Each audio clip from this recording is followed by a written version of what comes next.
நாளைக்கு வாழைப்பூ வடை செய்யணும் அப்படின்னு பிளான் இருந்துச்சுன்னா முன்னாடி நாளே நாங்கள் க்ளீன் பண்ணி வச்சுருவோம்.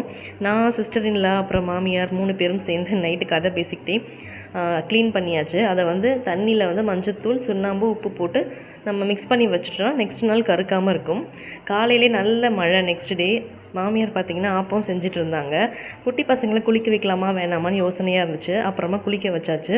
இங்கே வீட்டிலே பார்த்திங்கன்னா ஆடாத்தோட இலை இருக்கும். அதை தான் சுடு தண்ணியில் போட்டு நல்லா கொதிக்க வச்சு குளிக்க வைப்போம். அது வந்து நிறைய மெடிசனல் பெனிஃபிட்ஸ் இருக்குது.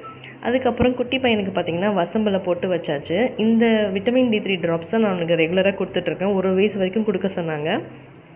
ஸோ எனக்கும் நாத்தனாருக்கும் பார்த்திங்கன்னா சேம் டைமில் நாங்கள் கன்சீவாக இருந்தோம். என் பேபியை விட அவங்க பேபி 15 டேஸ் தான் வந்து சின்ன பொண்ணு. ஸோ குட்டி பையனுக்கு வந்து ஜூலை 4 பர்த்டே, அவங்களுக்கு வந்து ஜூலை 18.